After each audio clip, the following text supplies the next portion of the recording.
The weird and dirty social experiment. The Acali or Acali? How would you say it? Acali or Acali? Let's see. I don't know. I'm not really that good at pronunciation sometimes. Hello, everybody. Today I'm excited to talk to you about what He is said, I don't know. potentially Yeah, one shoot. of the dumbest and weirdest experiments I've ever We'll read hear, we'll about, hear what he the says. Raft. Now, I want to preface and say that the ideas behind this experiment were a bit more mature, or at least that's how it was supposed to go, so viewer discretion advised. And several of you who just clicked on this video may be curious as to what the Raft experiment was, so here's a brief overview. A researcher interested in studying human reaction within an enclosed space put himself and 10 other people on a raft for 101 days as they went across the Atlantic. The people in the experiment weren't really privy to what the whole point of it was. The researcher just kept telling them he's trying to invent world peace. However, what it turns out the researcher was actually studying was the connection between violence and intermingling. He was convinced that any group of people that were composed of both men and women, after a certain amount of time alone, would either result to complete violence or complete Having the opposite of violence. Yeah. For this reason, the experiment was famously known in the news as the sex raft. So how did that experiment go? Well, we're going to talk about it. Well, we'll talk about that right after I talk about this. And you may be wondering, what's this? Well, if you'll turn your Let me guess, it's an ad. face about 5 degrees in that direction. Before we get into all of that, I want to take a moment. Y'all see the shirt? Hey, get your money, man. Get your money, man. I do need to look into some Manscaped though. Real talk. Yeah. All right. Let's Back to the video. I'm excited to get into it, so let's get into it. But as always, thank you for watching. So who was this mad scientist who put this whole shindig together? All right. I'm sorry, I forget. Get some water, bro. Be hydrated. Let me get a bottle. Give me like seconds.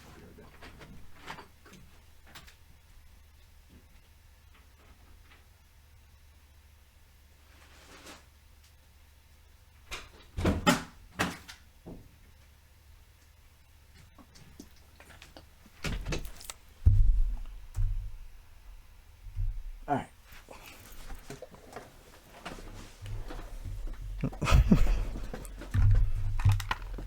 What is that? Cutting hair emoji?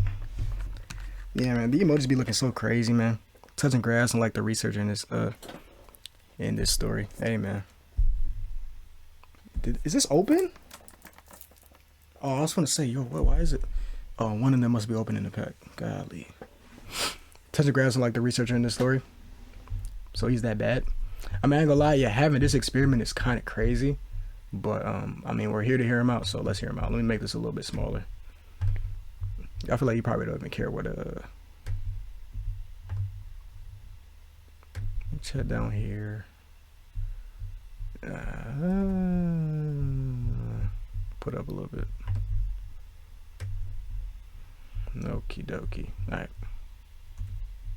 Well, that was a man by the name of Santiago Genoves. Santiago immigrated to Mexico from Spain when he was only 15 years old. He did this as a means of escaping the Spanish Civil War. It's believed that from this point, Santiago developed an insane attraction to the concept of violence. And while you may think, oh, well, did that mean he became a violent person or was sort of like involved in violent rings? No, not at all. That means that from a purely book and study perspective, he thought reading about it was cool, which I guess is kind of the same boat I'm in right now. Anyway, so as he grew up, Santiago became an anthropologist with a specific study on violence throughout human culture. At one point, he began studying with another anthropologist by the name of Thor Heyerdahl, and yes, his name was Thor, I'm not kidding. And Thor was trying to prove the point that it was just as possible for Africans to get to the New World at around the same time that Columbus did. So Thor and Santiago constructed reed rafts very similar to the technology available at the time that Christopher Columbus would have been around, and floated across the Atlantic Ocean. It was during this voyage that Santiago began to conspire in his head and figure out that being trapped alone at the ocean was a really good time for people to get angry and let their primal emotions out. What that means between him and Thor, if it got brutally violent or if he thought about getting brutally violent, I don't know, but that's the conclusion he came to. Not only that, but about a year later, Santiago was involved in the Southern Airways Flight 49 hijacking in 1972. Short version, there was a plane that was taking off that was attacked by a group of hijackers, and then it didn't really go anywhere. No one was killed. However, being one of the hostages on the plane absolutely thrilled him. Like, he was so stoked because I think he was on his way back from a conference he had just gave about violence in history, and then he was taken as a hostage, and this just made him all giddy inside. And something I want to get out of the way now is not... Wait. Yeah, we're dealing with a crazy ass nigga. What? He finds enjoyment in that? Ooh, yeah. Interesting. All right, so that turns you on. Okay. A lot of people dunk on Santiago for being kind of stupid. I mean, everyone who like reads about the case kind of gets that idea, and stupid may not be the right word. It's just whenever I read about like the stuff this guy wrote, he is so incredibly pretentious to the point it doesn't really feel like he has an experience with what he's talking about. And what I mean by that, and as we're going to find out here in a second, it's like everything that he spent all his time researching and studying, he didn't really think about it in terms of practical human emotions. Like, for example, the basis for this entire Raft experiment was a similar experiment was conducted on monkeys. So, like, he sets up the experiment the exact same way it was done with the monkeys, and when humans don't react the exact way, he gets, like, angry about it. And I think it's almost like a cautionary tale of how if you can get hyper-focused on a topic or things that people do and don't really think about, like, you know, how people interact or just, like, understand a lot of, you know, social dynamics don't apply directly from monkeys to humans. Yeah. And, like, you'll see what I'm talking about here in a second, but I'm going to take every opportunity I can to talk about how weird this dude was. So anyways, him getting really hyped up of being part of a violent hostage situation or an almost violent hostage situation and floating across the Atlantic gave him the idea for the Raft experiment. So what was this Raft experiment? Well, Santiago had constructed a 12 meter by 7 meter raft. For us Americans, it's like 40 by 23 feet. It's okay, I didn't know either. And he had put ads in papers across the world asking for volunteers to come and be a part of one of the great scientific experiments of the century. It was said that 6 women and 4 men would be chosen for the experiment. I'll get into the details of why those numbers later. And then beginning in the Canary Islands in Africa and ending in Cozumel, Mexico, that may be pronounced wrong. It was like from here to here over the course of 101 days. Oh man, like I'm over here like I feel like this is a foresight for something crazy, man. And you just gave me the thumbs up for that. Now, he never told them, even during the experiment, what the purpose of the experiment was, because he wanted the reaction to be purely natural. And the only thing that he said is that this experiment was going towards developing the idea of world peace. Surprisingly, or at least surprisingly to me, hundreds and hundreds of people volunteered and wanted to be a part of it, so Santiago pretty much had his pick of who he wanted. So what was the actual experiment about that no one knew at the time, but we know now? And also, let me preface, a lot of this was unknown, and like the details of what happened on it were unknown up until a couple years ago. A documentary was made, which is a great documentary, by the way, where they brought the still living members who were on the raft and interviewed them about what it was. And then they read through Santiago's old logs to put a whole picture together. So most of the opinions and stuff I describe are from that. In experiments conducted with monkeys, it had been shown that whenever you throw a bunch of male and female monkeys into a cage and just like leave them there for a while, eventually the males will begin violently fighting each other and begin rapidly mingling with the females. So Santiago was super convinced that humans would do the exact same thing. So his entire purpose with this low-key Frieza, but like it's like Frieza if he didn't, I don't know, if he didn't have that hatred for Saiyans. Experiment was to throw 6 women and 4 men into a boat, and his plan or idea was that they would get incredibly violent and begin copious offspring creation. And like in his logs he wrote about it, that we're not just talking like The way he's trying like to there's say a it, couple PG. cute romances like summer camp that develop and a couple of the guys get into fistfights. No, he was like they're gonna kill each other and everyone's going to be pregnant by the time we get to Mexico, like just like full blown, you know, cats and dogs and trouble and chaos in the streets and whatever else. And you may be thinking, wow, Wendigoon, that's like super disrespectful of you to talk about this experiment that resulted in so much chaos and murder. Hold your thought on that. Obviously, because of this, he never told the press either of what the intent of the experiment was. Although midway through the trip, as we'll see, they kind of got the idea. So anyway, who were these 10 people that Santiago ended up choosing? Well, just going through them in no particular order, there was Faye from the United States. She was married with kids and always had an interest in science, so that's what got her encouraged to be a part of this. There was Servana from France. She also had children and was married, and one of the reasons that she wanted to be a part of it is because she's a professional diver. There was Maria from Sweden, who was a naval captain, and although she didn't have a family, she was still chosen because there wasn't an overabundance of female naval captains who wanted to be a part of the experiment. As a matter of fact, I'm pretty sure she was the only one, because as I'm going to explain in a second, there was a purpose to all these women having family and children. There's also Mary from the USA, who was a waitress and pretty much signed up just because she thought that it could be interesting, or at least that's the initial reason she signed up. We'll get more into the psychology of why she did in a bit. There was Edna from Israel, who was a former soldier and now doctor, who pretty much signed up because she wanted to prove to herself that she could do it. There was Rashida, I believe that's how it's pronounced, from Algeria,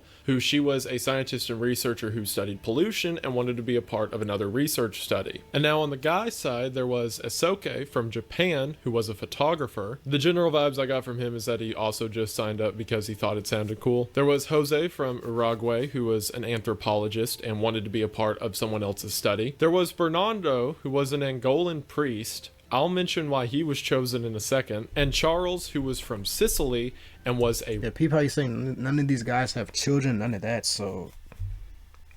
None of these guys have children, but that has to correlate with something. Radio operator. I kind of get the general vibe that he was in it for the fame because I feel like I'm blocking out the stuff, bro. Experiment. So if you listen to like the specifics, see, look, I don't know. I'm gonna put it here. I'm gonna keep it here. You may have noticed a few commonalities. For one, all 6 of the women, if you could tell, were for the most part more experienced or had more experience with this topic than the males did, and that was on purpose. Whenever they got out to sea, all of the women were given the important jobs, things like navigation, storm watching, boat management, whereas the men were given jobs like stacking the food cans and sweeping the deck and stuff like that. And this certainly wasn't in a girl boss go equality kind of way, much more in a old world showmanship kind of way. His belief was that if you put women in power and specifically gave them authority over men, it would cause such an angry, hate-filled attitude to rise up in the men that they would begin just getting violent and punching each other. Because everything that he's doing here, he's doing to try to prompt a physical reaction. Also, with the exception of a couple, all of the women were married with children. That's because in the aforementioned monkey experiment that happened, it was shown that the monkeys fought most often over women who had the ability to have children. So he literally was treating humans like they were bugs in an experiment. Like, that's crazy, yo. What? And the fact that you got a nigga in there too. Yeah, like they said he went to Africa, he got a black person from there. Oh, he done got an African in there, man. Like, what? This makes it even worse. Like, getting humans, we evolved from monkeys and all that, but dog,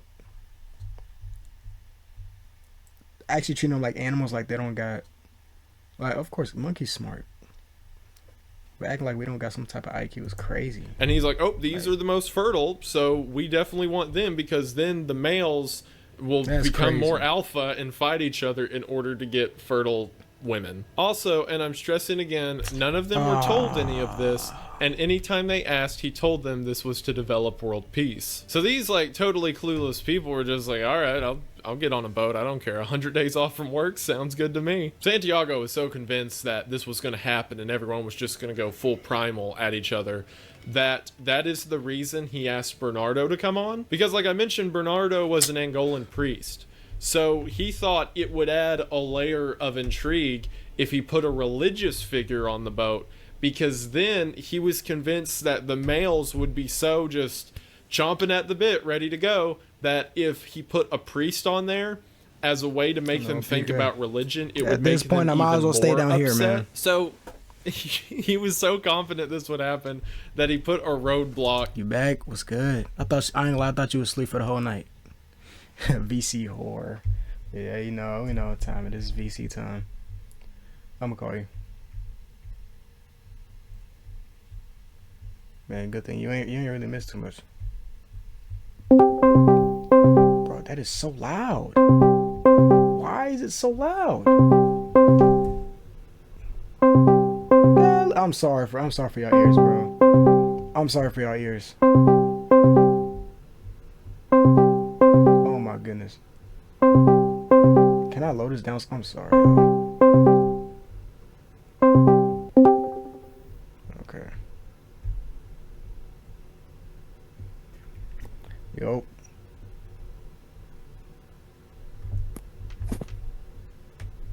Bro, why was your shit so loud? What, my voice? My mic? No, you started calling me and shit started piercing my ears. It was never even on in the first place. So I'm over here like, why is it just boom boom boom? I'm like, no. It was not. It was worse when I heard your. It was worse when I heard your Discord pings. It felt like bombs in my ears. I know that was bad. I know that was hectic. I don't know what was going on with your shit. I took a quick nap though. Yeah, I had a feeling. I was like, I woke up at like 11. I did not expect you to be streaming, low-key. I'm glad I checked though. Yeah, we finished playing like around like 20 minutes ago. Nah, like 15. And then I was like, yeah, we can still get to the video. I was like, yeah, Name is not coming back. He sleep forever. But you woke up, so you didn't really miss too much. Did Slippy see the images? Yeah, he didn't even react. He was mad about the game, so he the game pissed him off, bro. Like he got mad at JB because I won the game, and he was like, "Why you dick eating, bro?" Because he said my name. I'm like, "Nigga, he's not even dick eating." I'm like, "All right, bro." And then yeah, he just went mute the whole time. Like, yeah. I'm like, here we go. Oh, my stomach. Go back to the beginning or sum it up, bro. We can honestly sum it up. Honestly, we can sum it up. So, basically, there's this. What they call him, a scientist or what? This guy. He's doing a social experiment, and he got people around the globe to do this experiment with. He built a boat, and basically his objective for this experiment is to see like if humans, if they're with each other for a long amount of time, will they either A, resort to violence, or B, reproduce with another person. So basically they gonna leave niggas on a boat and they either gonna fight or get freaky. That's pretty much it, yeah. It's a cool experiment, but like it depends on it's not really like, oh, all humans gonna do that. I mean, it depends. I mean, I get what they trying to do, but I just feel like it depends on the person. But yeah. I mean, the thing is, like, apparently they're saying like. But the thing is, I do get both, because if you is stuck with another person for a long ass time, it's kind of like you feel like you have no choice. But yeah, but yeah, like, they got 6 women and 4 guys, if I'm not mistaken. And as soon as I heard that, I was like, okay, I know that's off, because they did that for a reason. And yeah, low key, they having an orgy in that bitch. And all of the women are moms or have some sort of experiments, like some sort of I said experience, and all the men have no kids at all. So Yeah, low key. that's like, you know, like he picked them. He selectively picked them, like specifically picked them. But we're figuring that out. We're figuring that out right now, and that's just kind of what we're on. It's like 90% they're gonna start reproducing low key. Yeah, because there's a reason why he picked more women than men. And apparently he thinks like he's treating them like monkeys too. Like Lee called them like monkeys, and I'm like, yo, what? Yeah. Yeah, but that's pretty much it so far. Okay. Just let me know if you can hear it. Can you see it? Mhm. Okay. I can see that nigga that got the lowest haircut. They got the lowest haircut. Yeah. Because he thought that would just spice it up a little bit. Also, every single one of these people. I called it the tip haircut. The tip haircut. Because you can't look at Lois' hair and tell me that don't look like a tip. You can't tell me. Yeah. Like you. So that's why I called him the tip hair. I've never heard nobody say that before though, but it makes sense. Cause it literally, like, I won't even be surprised if it got a slit in the middle. Like, it most definitely do. Most definitely do. But this all the people right here that was describing. Got 3 black folks, man. damn, how long ago was this? I'm not gonna lie. I want to make sure. I know, but this was a minute ago. Like, I'm gonna just throw it out. 1950. I'm not gonna lie. This was a minute ago. Okay. And see, now I understand why they call them monkeys and shit. Yeah, and they just had a documentary come out about this whole thing with like the surviving people in this photo talk about the stuff that like went on. I actually might want to check that out later. To the best of Santiago's ability, had a different background and belief. If you'll remember, 2 of the women were from the United States and everyone else was from a different country. Not only that, but everyone had different religious backgrounds and political beliefs and different marriage statuses.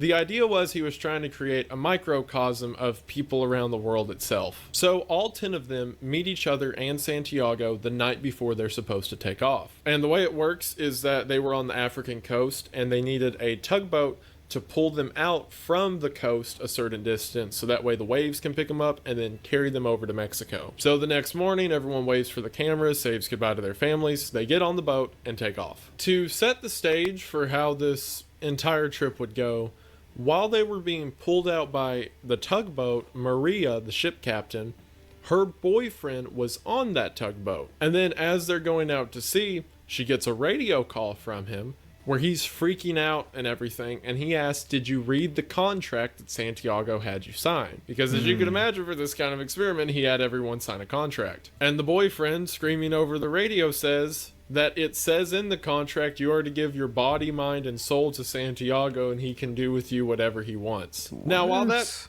whole statement's a little pretentious that Santiago would put that in... What? Yeah. The contract. The morality of this experiment's questionable at best anyway. So Maria kind of calms him down and says it's going to be fine and then hangs up. But imagine that. You're about to go out to ocean with this researcher and 9 other people for 101 days. And then as you are leaving the coast, someone gets on the radio and starts going, he says he's going to take your soul. He says he controls your mind. Stop. Beep. I'm sure this definitely isn't foreshadowing of things to come. So as soon as they get started on this trip, everyone is already kind of weirded out by Santiago. Before they started this voyage, he had asked them very personal questions in the preliminary question time whenever he picked out the 10. Stuff like, if you could hook up with someone, who would it be?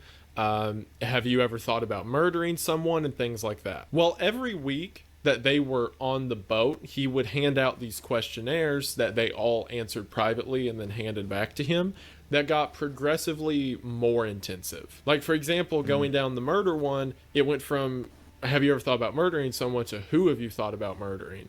And then what weapon would you use? How would you do it? How would you get away with it? And stuff like that to try to understand their psyche. And these were asked every week. So not only was that a little strange, like, you're just on a boat vibing with some people, and then someone's like, hey, you ever thought about killing your mom? But Santiago was really like retracted from everyone else too.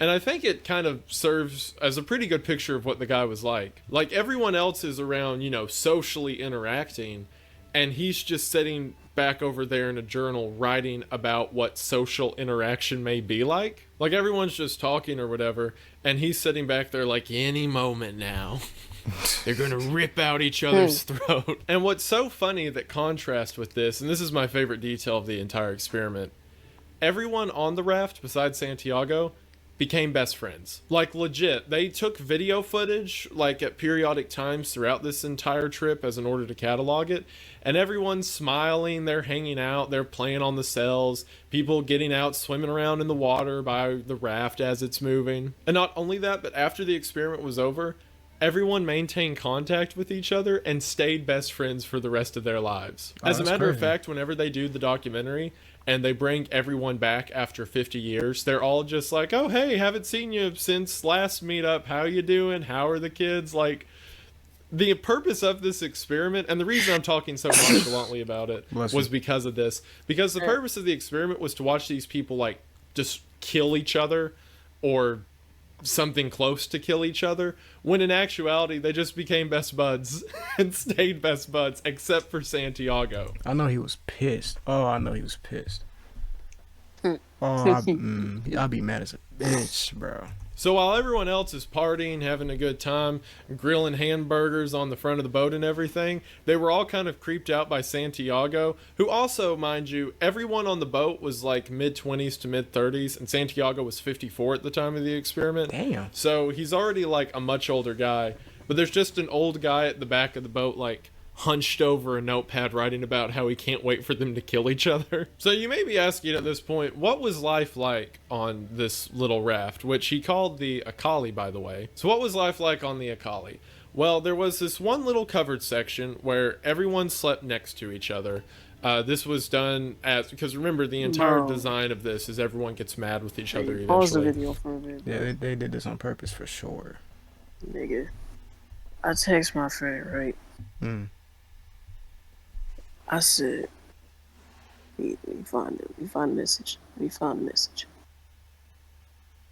message. You didn't even say it already. Sound bad.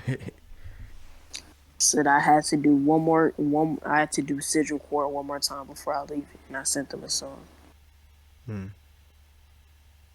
Now, if somebody tell you I had to do sigil core one more time before I leave it, what could that mean? And they send you a song. They're gonna keep doing it. Rowbell. What? I had to do sigil core one more time before I leave it.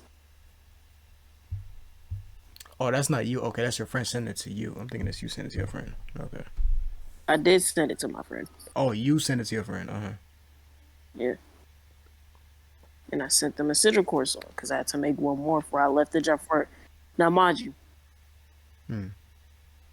I was leaving the genre bar. I was finna stop recording it. And I put as my Instagram note, I love iguanas. And I put an axe on. This nigga gonna message me on Insta talking about something. I thought you escaped sigil core, but you were stuck on cock the whole time. Please expand your ears. This makes me mad. What the? What?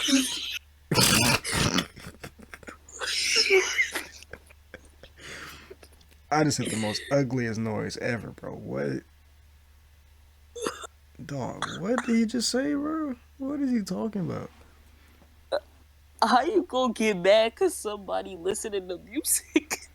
Like, bro, is that deep, yeah? Like, I can't listen to music now? Just because I'm done don't mean I'm done listening to it, yo. And he keep giving me this nickname that I never wanted him to call me. He told me about something. He called me Cuff him. What the? What is that even supposed to mean? Talking about some. This makes me mad. I Cuff ain't gonna him. lie, What? bro. If you search up cuff him, you gonna be disappointed. See, now I'm finna search it up.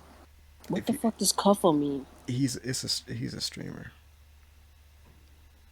At least that's the cuff him I know. That's the only cuff him I know. Cuff definition. He could be like insulting you too by saying that.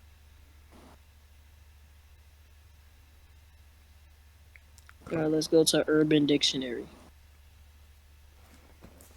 I don't know. Cuff him might be a different definition, but cuff him the streamer, they call him ugly. So I don't know what he trying to do. Could mean a few things. Oh, he's saying I look like this nigga. Yeah, that's what I'm saying. Like he's saying you look like him. Hell. This That's what I'm nigga saying. He chopped as disrespect. hell. I'm saying he disrespected you, bro. That's crazy. So that's who he was sending all them gifts of after he said he was finna call me cuff him. I'm like, who the fuck is that? I had a feeling. I'm like, cuff him. I'm like, yeah, I ain't gonna lie, that's disrespectful. This nigga just DM me talking about some. I forgot I had James Deere songs in my notes. This X.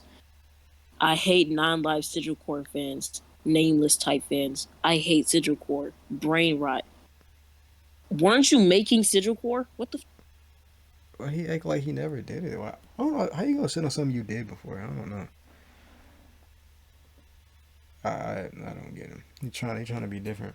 Like you ain't been there. Shit, I said Sigil more. I sound dumb as hell. Sigil more.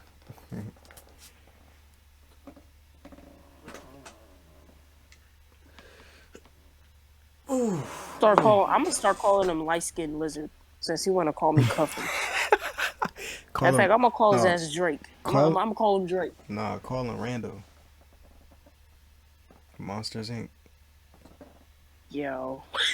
I don't even know how that nigga look like, but just call him Randall. Call him a Geico lizard or something. I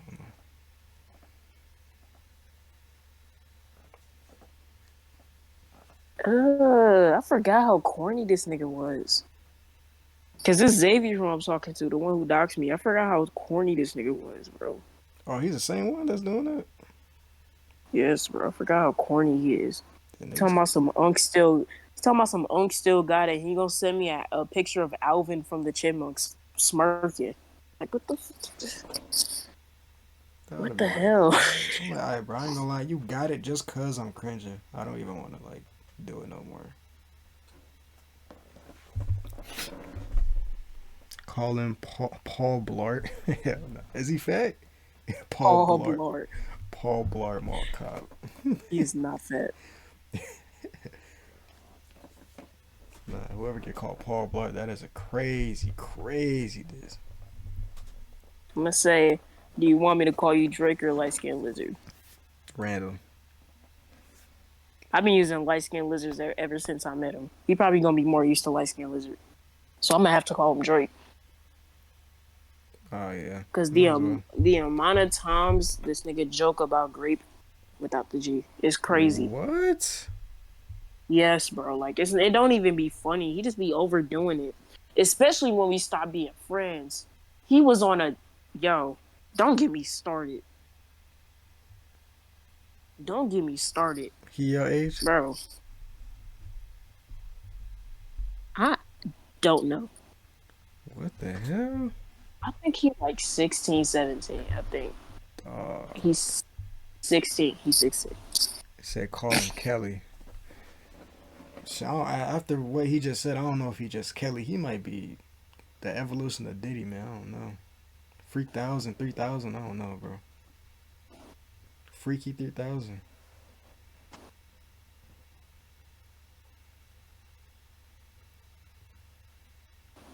That's yikes. Joking about that is insane. But this nigga said Drake with 3 question marks. nah, light skinned niggas hate being called Drake.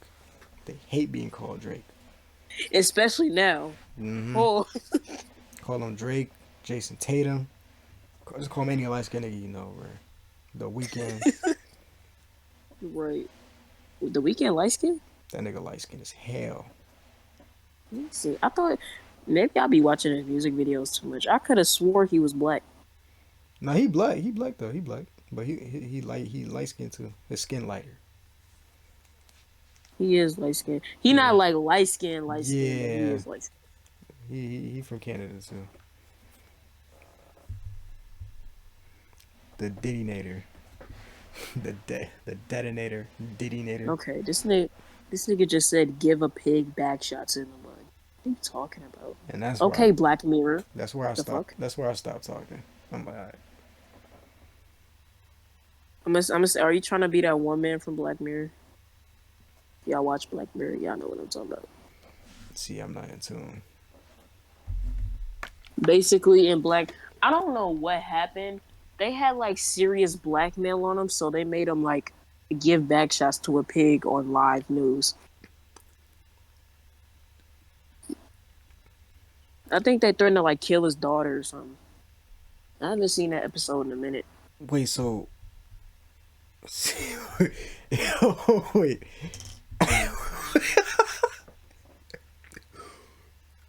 This is actually a show? Yeah. Black Mirror is basically so all episodes have completely different stories. It's not like an actual series. All episodes got completely different stories and they all web based, like darknet type shit.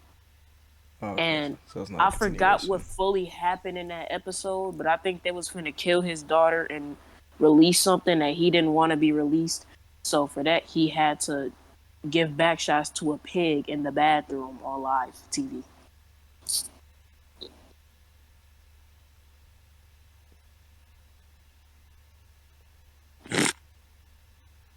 Niggas do anything for their kids. Can't even blame the nigga, but damn, that's nasty as shit. What? Nigga dead. They showed the scene too. He dead ass. All you hear is just. Oh my bro, come on. Man, I can't take you serious, bro. That's how the scene was going, bro. And the way this nigga deadass was clapping, bro. Oh my gosh, bro. Bro, you What? can't make that shit up. Let me see if I can find that it. just sound like a scenario that happened in a nigga dream, bro. Like this is actually reality. Like what? Nah, you can't pay me enough to act that out, man. Like nah. He put Yup, his, I found it. and the way he put in some pig guts, man.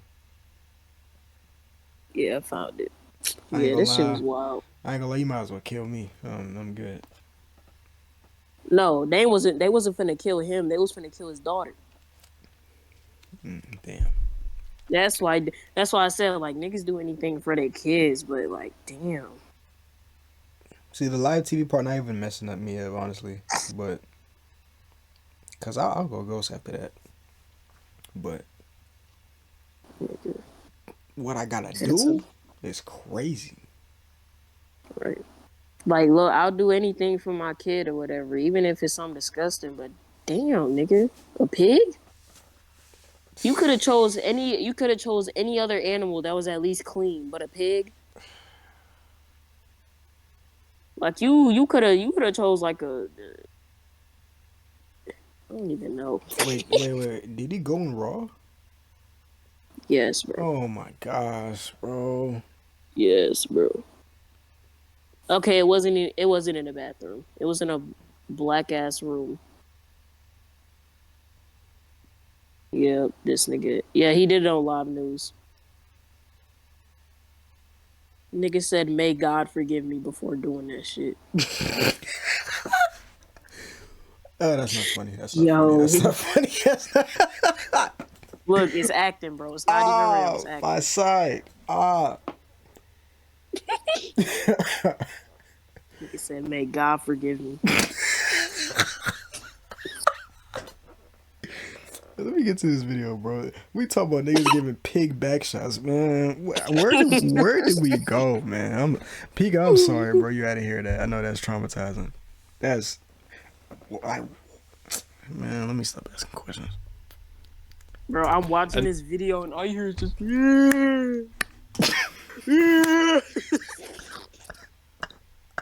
just silent sound.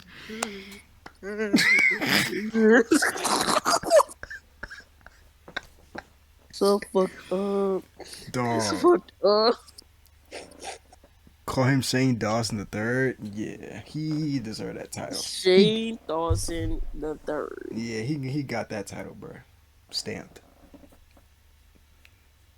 That's yo.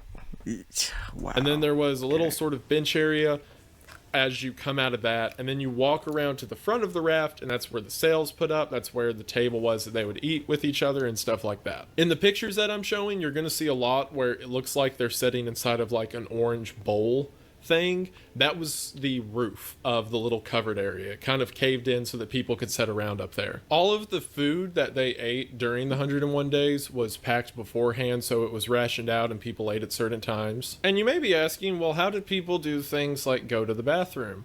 That's what the poop cage was for. I know, that's what they called it. It's this metal cage that had a bar that had a little hole in it. And a lot of people talked about during the first week or two, they were like, you know, constipated because no one wants to do that in front of each other. But by the end, everyone was so close and had seen each other in every state of undress imaginable that they just didn't care. So again, aside from Santiago's whole hermit, like, keep journal on everyone habit, everyone got along and it was just kind of treated like a free cruise. Of course, there were some concerns and bad things that happened. One of them being nearly the entire time that they were at sea, there was a pod of sharks following them.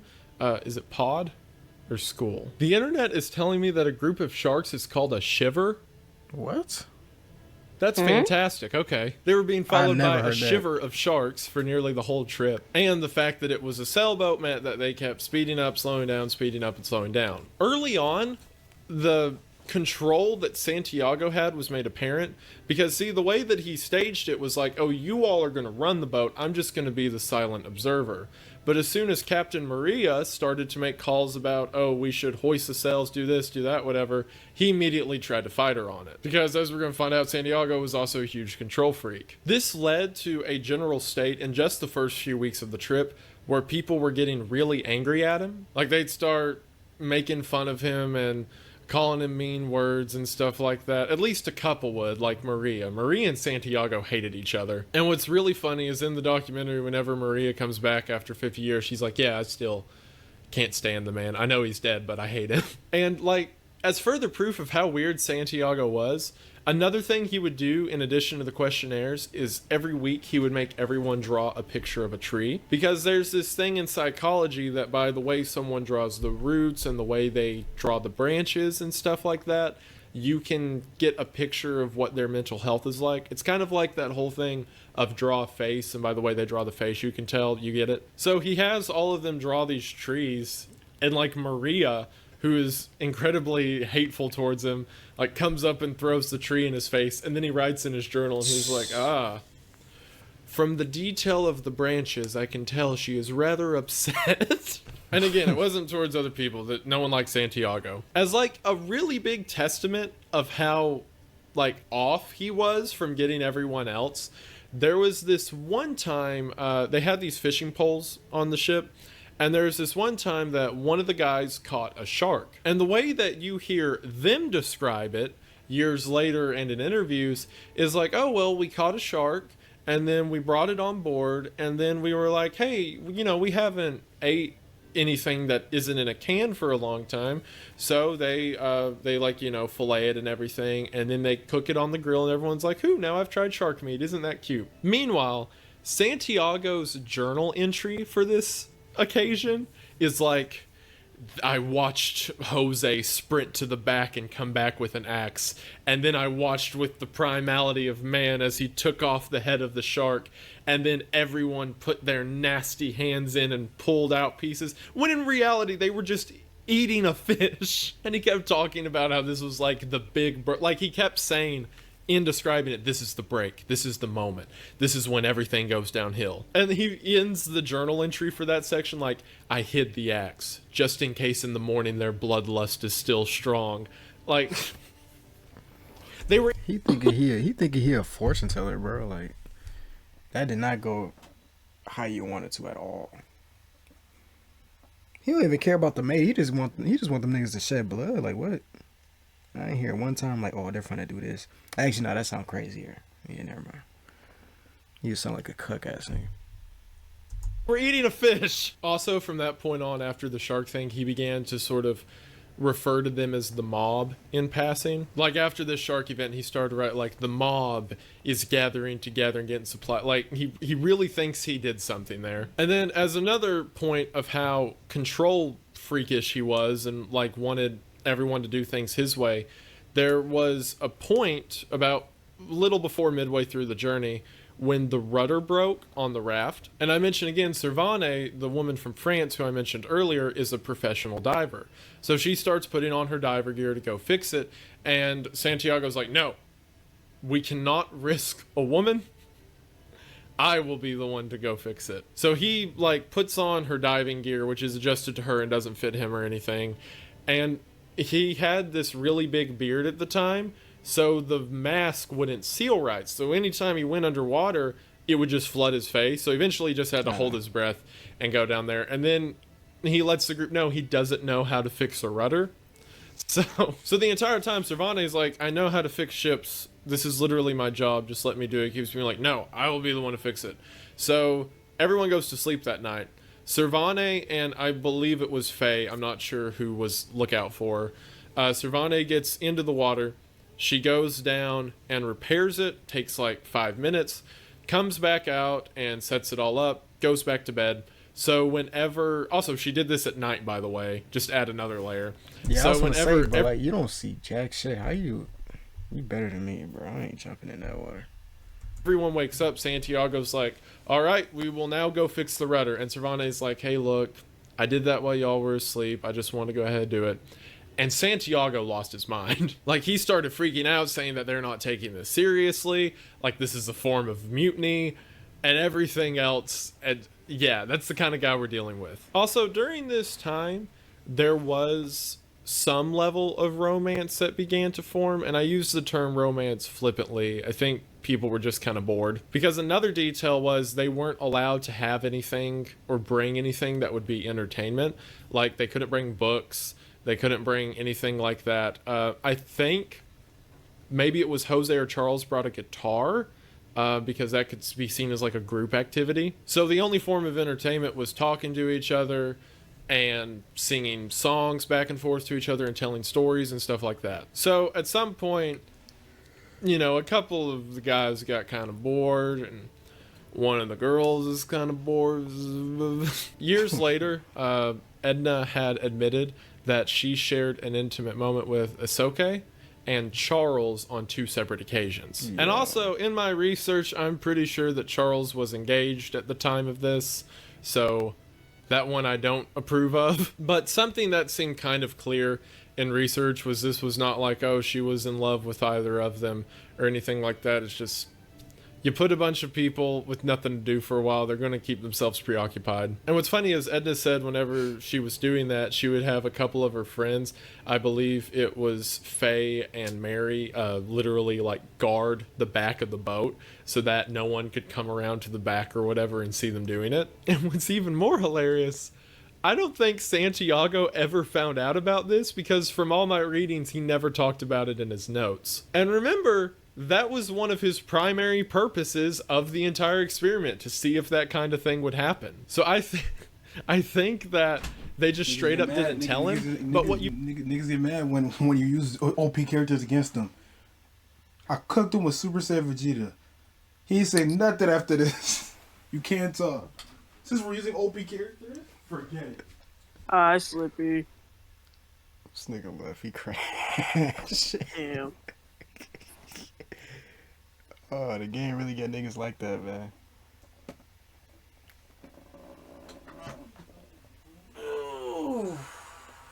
Sorry. Okay, old ass man. What? Oh, my ear. I was just gonna say, sorry you had to hear that, bro. Like, I dead ass. I leaned all the way back in my chair. all my limbs just spread apart, bro. Yeah, I can tell you finna be one of those grandpas that make the most excessive noises when they get up from their recliner. Man, tell me about it, bro. My grandma. No, when they sit down, they be. I'm like, yo, right? They sit down with a big old plop and they be like. Nah, that stretch felt good, man. I couldn't contain it.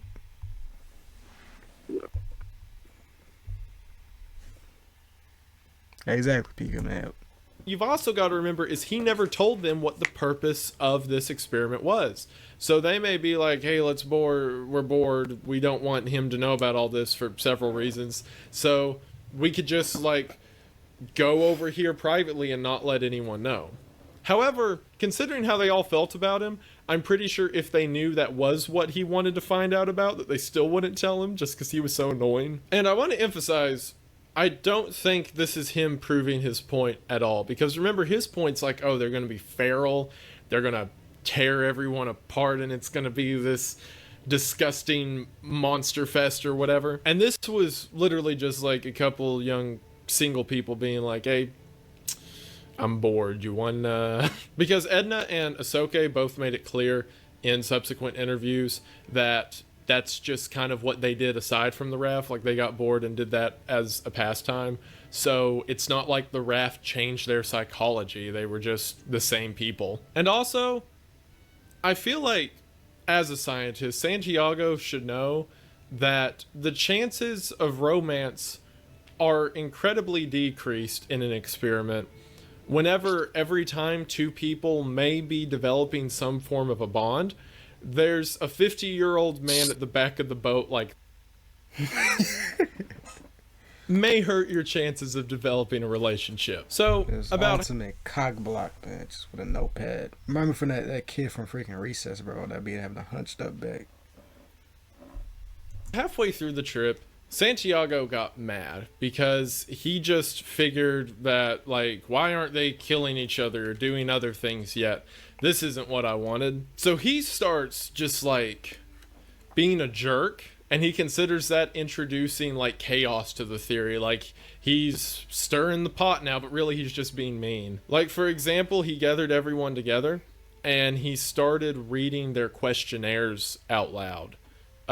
Because remember, these have been like very private answers, and several of the questions were like, if you could hook up with one other person on the raft, who would it be? If you could kill one other person on the raft, who would it be? So he gets everyone together and he starts reading their questions, and one of them was like, Edna had said that if she could hook up with anyone, it would be Jose, but Jose had said that if he could kill anyone, it would be Edna. So he points that out as like, ha ha, she said that she has a crush on you, but you said that you don't like her. Like, it's the most middle school stupid scenario you could imagine. And what's really funny is everyone was so, like, friendly with each other that no one cared. Like, whenever that came out, Jose was like, I'm sorry. Whenever I answered that, I didn't really know you that well, and it was a different time. And Edna's like, oh, it's okay, sweetie. I totally get it. I think you're cute. And he kept doing that. He kept being like, Faye, you said that you hated Charles. Back up to B3 where we belong. Back up to B3 because niggas wanna outshine my shit. But I'm gonna train off world. I'm gonna come for you niggas. Every single one of y'all. When you sleep, I'm gonna be watching over you. When you get up, I'm gonna be watching over you. When you use the bathroom, I'm gonna wait till you're done. Then I'm gonna watch over you. You can look over the camera all you want. I'm gonna be watching over you. Niggas gonna look at me like, hey man, bro, it's just a game. It ain't that deep. It is that deep. It is that deep. Sweat ass nigga, I'm coming for you, boy. I slip. Okay, I keep saying hi when this nigga. All you niggas. Hi, Slippy, hi. Okay. Starting with JB trifling ass. Yeah. Hey, Yo. That's what your ass get, nigga. Yeah, that's what your ass get. He hit his head on the door. I heard it, bro. Calm down, bro. I'm glad you find this funny. I'm in pain. You find this funny? You say you come for me, nigga. Why would I not laugh? I'm gonna slime you out. Alright, bro. I don't have to be in pain, bro. I don't think you want to make me your rival, bro. You don't want to make me your rival. Make Jibby your rival. Nah, bro. You'll be my rival. Alright. You'll be my rival. Alright, bro. One thing will not be fantasy over again. I will come for your ass. Alright. So you can sit up there with a stream. I will guess you. Right. Yeah, you will. I will not go for that nigga CJ. I'm not CJ. Oh God, I would not Nigga, I perfected in 48 seconds.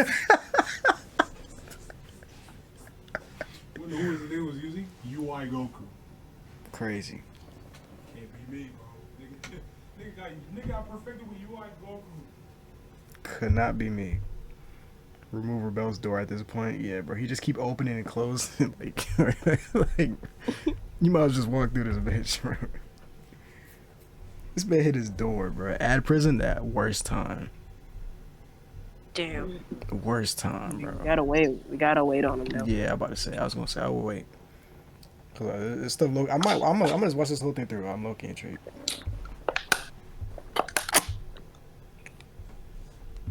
If you just heard all that goddamn gulping in your ear, I'm so sorry. If you heard gulping, I'm so sorry.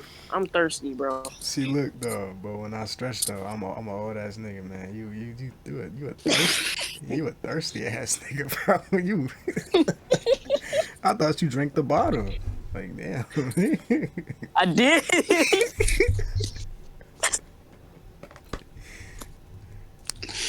God damn. I need at least about 2 to 3 water bottles a day. That's fair. That's fair. I physically cannot function. Oh no, same. Yeah. Once your head start hurting, An relax, extra relax. water bottle just gonna make my stomach hurt.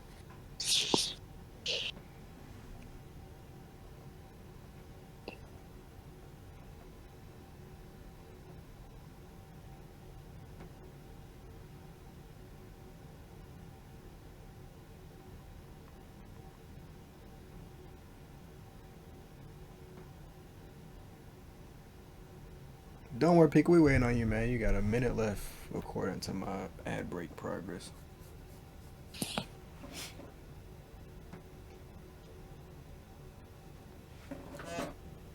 Like my stuff only does it like once an hour though, but it be feeling mad quick for some reason. Like time be going by quick sometimes. I'm like, damn, ads again? I don't get it.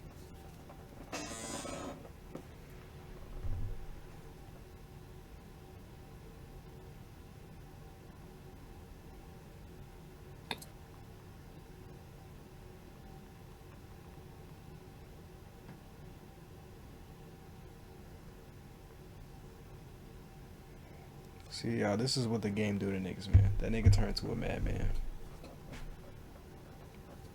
Nigga making me and JB his arch nemesis now. This shit more than a game, man.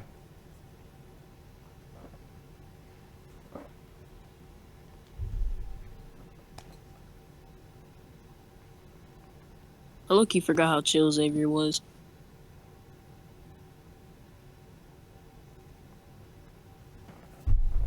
Freedom. Welcome back, man. We waited for you, man. That was the worst time ass could come up.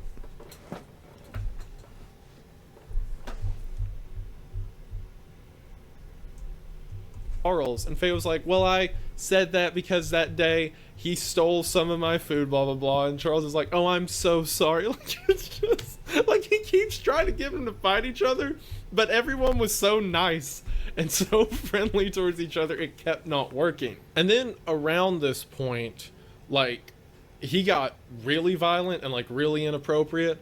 It started out with him doing things like splashing water on people's faces randomly. What? And then being like, are you ready to fight? Like, does this make you upset? And then he just like started straight up being racist. Like, for example, he went to Faye, who, as you can see from the pictures, is black, and began just calling her words like primitive, a thief, and other incredibly rude, like, racist terms. And he would even walk up to Faye and be like, are you going to sleep with Bernardo anytime soon? Because at this point, he just didn't care if they knew what the experiment was about. And he'd be like, because you're both, why don't you, you know. I hate white people like that. Like, come on, bro. Just say. And, like, he did the same to, like, Charles and Servane, because he's like, you're both European, in nature, like, when animals look alike, and it's so dumb. And what makes it even more annoying is the entire time this was happening, he kept writing in his book about, like, how they just don't get it. Or, in other words, he was saying stuff like, I am on the prefaces of one of the greatest experiments of mankind, and all they care about is friendship and getting along and survival, like idiots. And he also just tried to keep like micromanaging every aspect of their life. Like, say there's two identical food cans, and like two people pick them up, you'd be like, that one's for Jose, and Bernardo gets that one, and like just like petty stuff like that, just to maintain a sense of control. And he'd even start just straight up lying about gossip to each other. Like he'd go over to Ahsoka and be like, I heard Charles said that you were his least favorite. Nah, it's just an instant. That's an instigator, man. How you suck at instigating with a group of people that don't even know each other? Like, what? That should be easy. Like, bro, what? But I heard Faye says she has a crush on you, and just stupid stuff like that. Also, there was this beautiful moment in the documentary that I want to emphasize to show kind of like the disillusionment that was happening between Santiago and everyone else. There's this moment in the documentary where Faye and Mary, if you'll remember, they're the two people, both from the United States, are having a conversation with each other. And Faye says that as they were going across the Atlantic, it was one evening, it was kind of quiet, she had the realization that she is going along the exact same path that her ancestors would have gone through whenever the slave trade was happening. Or in other words, bro, she every is time I traveling hear the a same door, I think path. it's Slippy, bro. Nah, me too. I ain't gonna lie. The nigga be slamming doors, bro. Like if you was here, you would know he's in the house. When it's me, you wouldn't even know I'm here, cause I'm just chilling. I'm quiet. When this nigga go down the stairs, you hear boom, boom, boom, boom, boom. Like that, I'm like, God damn. Rowbell, let me tell you what happened, bro. That's how you hear it. I'm like, yo, nigga, damn. Boom, boom, boom. It was good, cat lover. You talking about what you niggas sound like old demon, bro? As those before her did in bondage, only now she was doing it as part of a scientific research She reminded experiment me of that random as a ass free time when person, Slippy and she's walked in talking about some. Tell me why this John sent me a snap. And she was wearing my sweat, not that, my gray sweats. So what the I get on like, bro, what? I'm over here like, you could have said this They any ain't gonna time. talk. They ain't talking about the strongest Dragon Ball Z hero or something. I'm like, bro, what the fuck? I'm like, you could have said this any time. We went from erections to Dragon Ball Z. I'm like, yeah, I'm just looking at him like, I ain't even know what to say. I'm just like, nigga, what you want me to say? Like, like damn. Congrats. Like what? Like damn, that's tough. Like, you know. I was like, you could have said this on your stream. You telling the people this? We ain't trying to hear that, man. At least the first part. That's crazy. It's TMI. I was over here like, yeah, this nigga's doing this on purpose. This nigga know I was streaming. I feel like he the type of person to be at a sleepover, and when you call your mom, your mom call you, y'all gonna be like, all right, shush, and then Sleepy gonna start moaning in the background. I hate niggas that do that.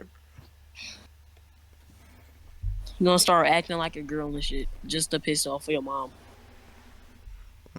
Luckily I never went through that, nor will I ever be the nigga that does that. That's crazy. I went through that shit, bro. nigga did a loud ass moan in the background. Mama talking about some, who was that? Had to FaceTime her ass and prove that it was my friend. I know he was. I hope she shamed him, because you should feel shamed after that. I boxed him after. No. We definitely caught that friendly fade. He said, I ain't gonna lie, run my 30 though. You almost got me in trouble.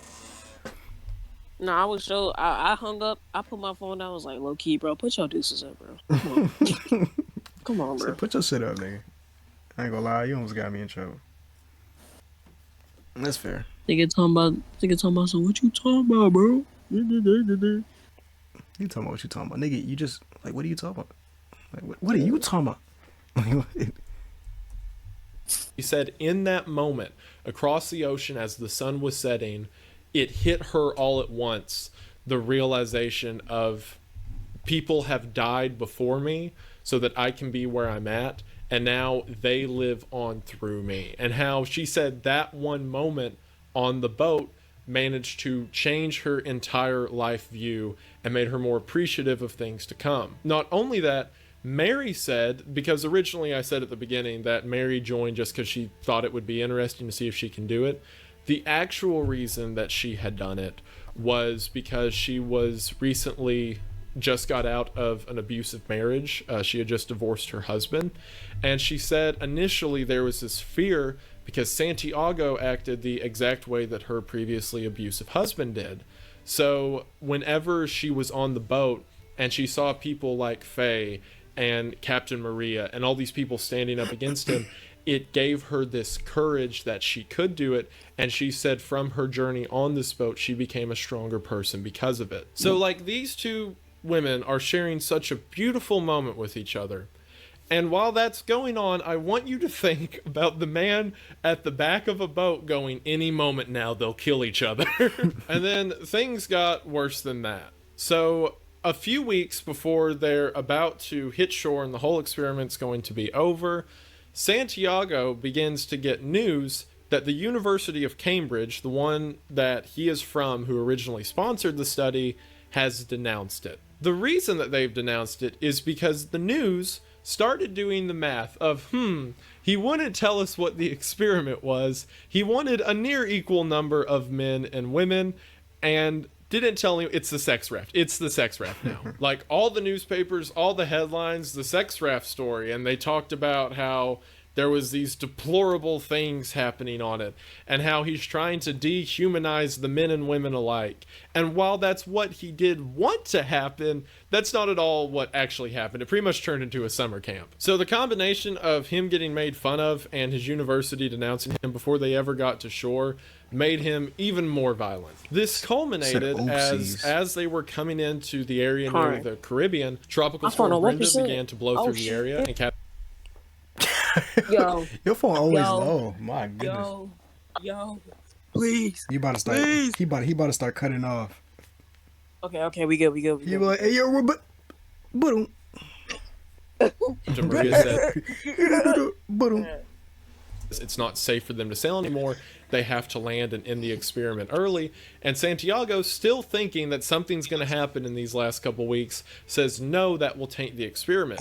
So Maria says, I'm not going to be captain and like sail these people into their death. So she gets into like a physical altercation with Santiago where he's like, he literally does the whole I'm the captain now thing, and then like sends them through the storm, and they just go inside and wait for it to quit raining, which luckily no one got hurt and nothing bad happened, but something really bad could have happened. It was at this point, after Santiago had essentially committed a mutiny over the people on the ship, that everyone individually came to the conclusion that they should kill him. And like they planned this thing out too.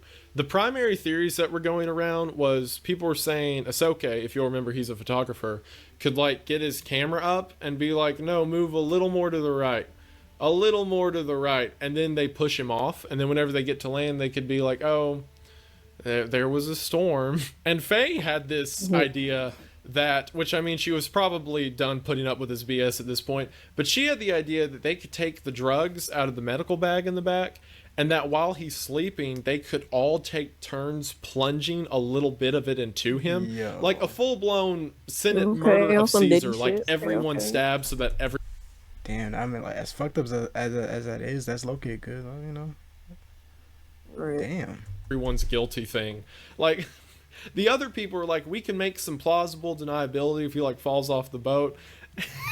And Faye's like, we could all stab him and drug him at the same time. Because it went from like, he was kind of weird and creepy to he got to be like angry and authoritarian. And then he just started like being racist and crude and throwing water at people. And like at this point he stole the bows like we're going through the storm. Like I could also understand killing somebody. And you may be thinking, similar to Edna hooking up with a couple of guys, well, doesn't this prove his theory? Because he said that everyone was going to either intermingle or get violent, and now they've done both. And no. Like, if I was to walk up to you, and I was to go, hey, do you want to kill me? And you're like, no, that's a weird question. And then I punch you, throw you in the back of a car, start going 150 down the freeway, like swerving through traffic.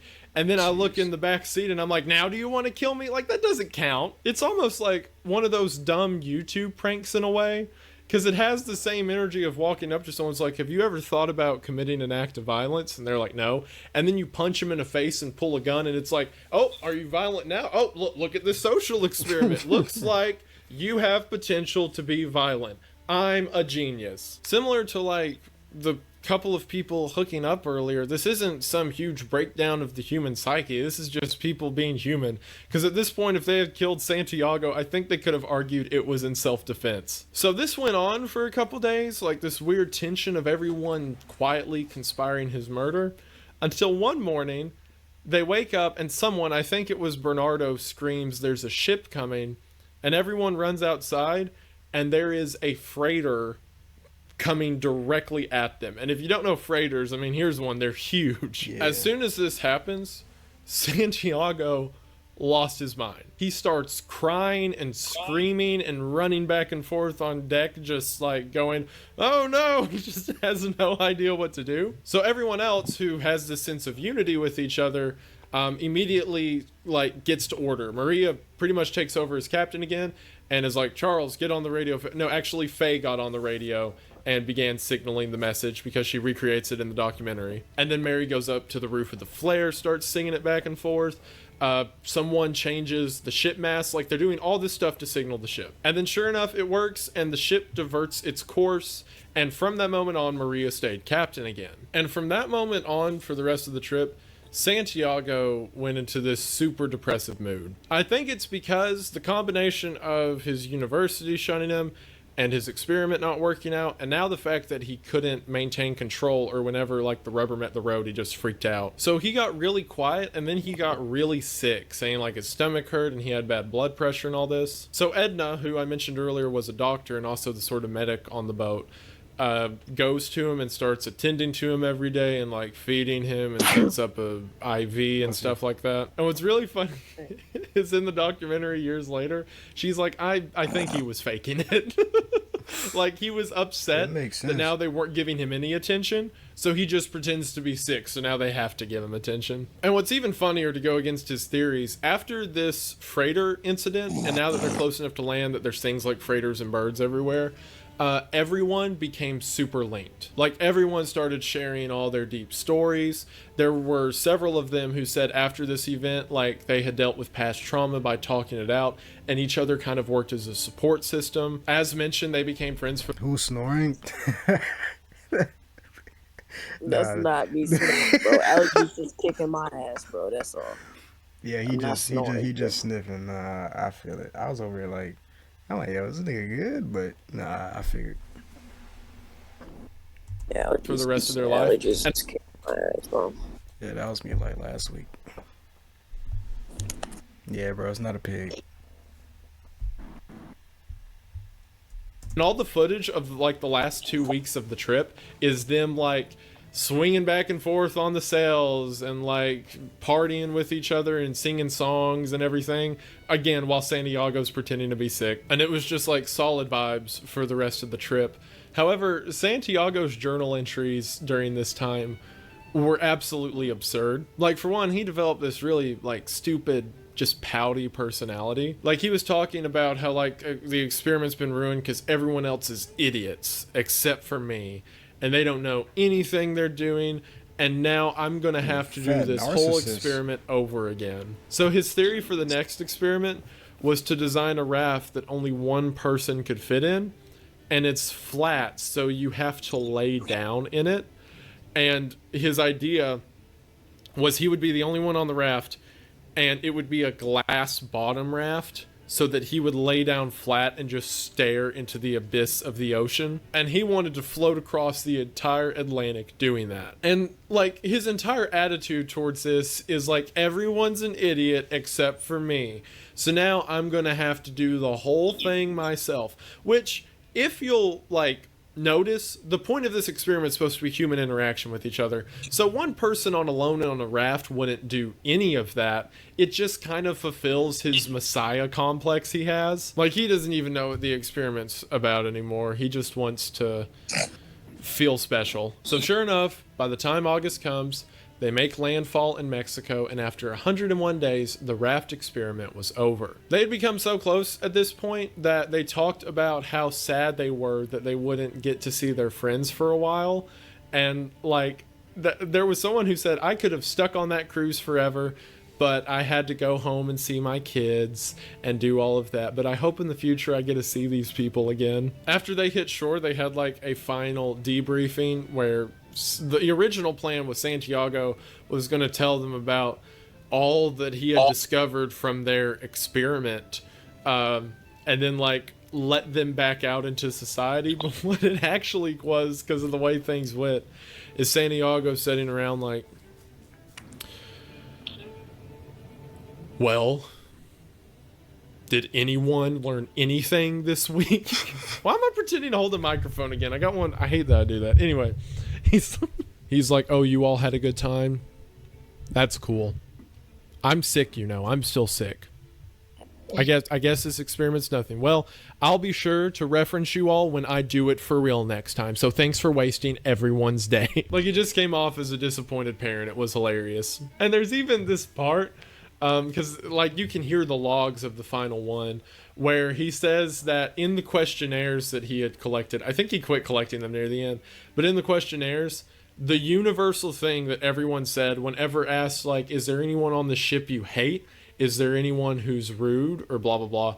And they all said him, obviously. They're like, I hate you so much. I want you, I've literally conspired to murder you. Jesus. And in his final address, he goes, I was never rude, impolite, or crude to anyone.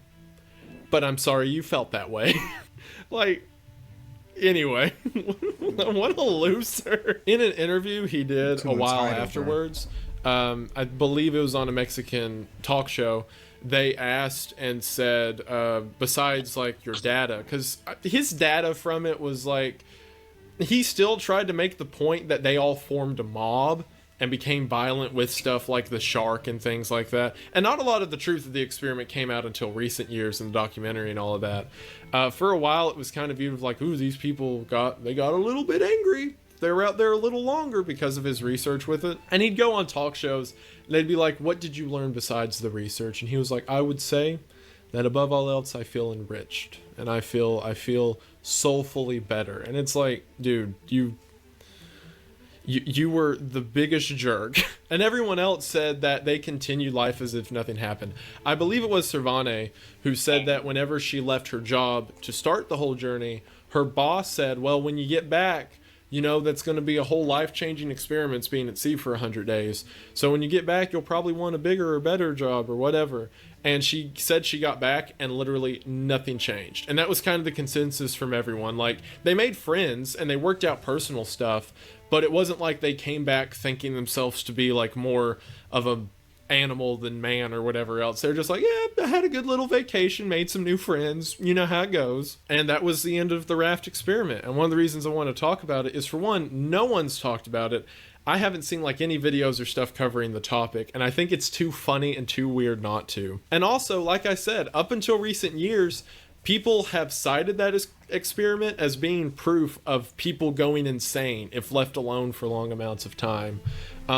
Which isn't at all what happened. That's just what Santiago really wanted to happen, and it didn't. But through the opinions and testimonies of those who are still alive and the stories that they tell, it's so wild that someone who has been so highly regarded, or at least, well, he probably wasn't that highly regarded. I'm not part of the scientific community, so I don't know how highly his name was praised. I can't imagine that much if Cambridge denounced him during the study. But it's weird that something that's officially logged as an exploration of the human psyche was just a big joke that a bunch of people made like summer camp connections off of. So the moral of the story and what you can take away from this is there's no time to touch grass if you spend all your time drifting at sea. And the even more important moral to remember from this story is how I feel, and I feel very thankful that you have stuck around this far, so thank you for watching. I love weird, like, scientific experiments like this, and a lot of them are much more depressing and show, like, these deeper, like, explorations of human or animal psyche. there's this one experiment that I thought about covering. It's the rat utopia experiment. I believe that's what it's called.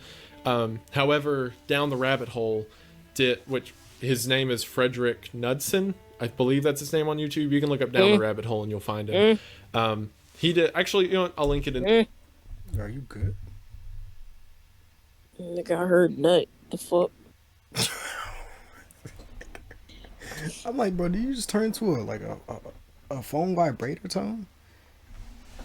And off and I was drifting off. All I heard was nut some. I'm like, what? How'd that wake up out of all things though? Like what?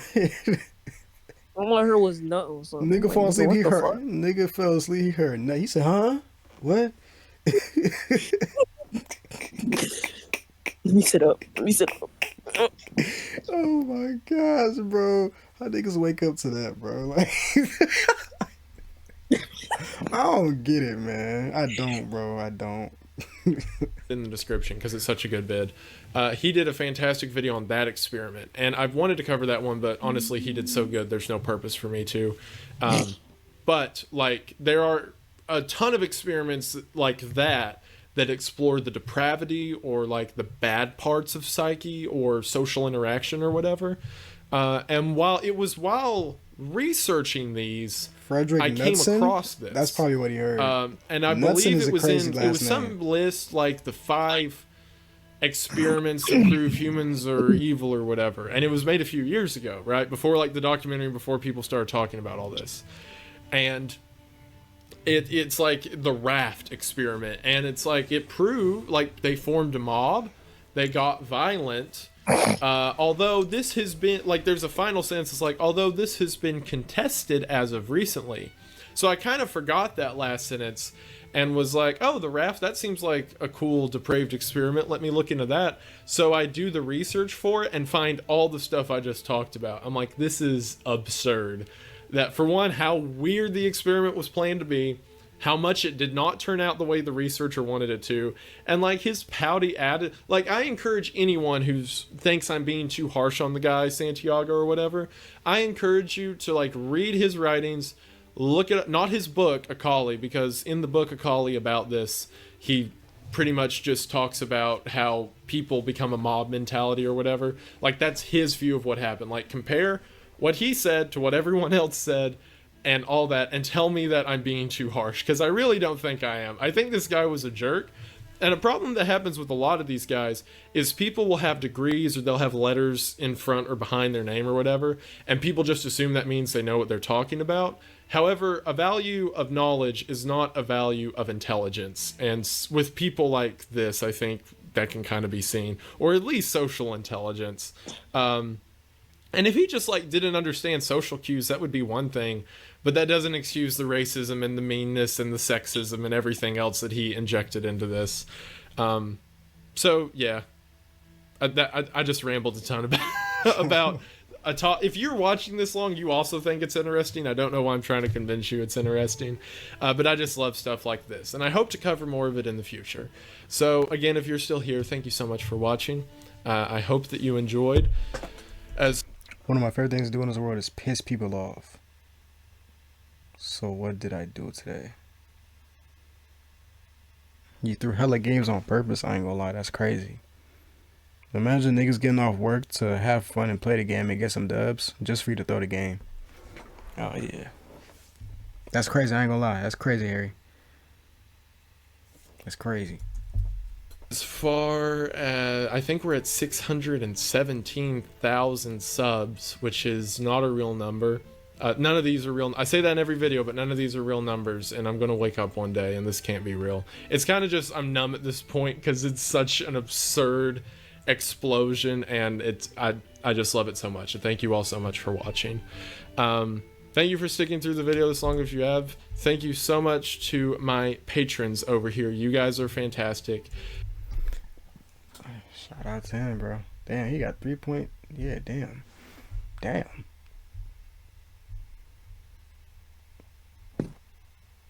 No, this is actually an interesting story. I'm not gonna lie. I felt that tiredness coming through though. Your boy going out to sleep after this one. For sure.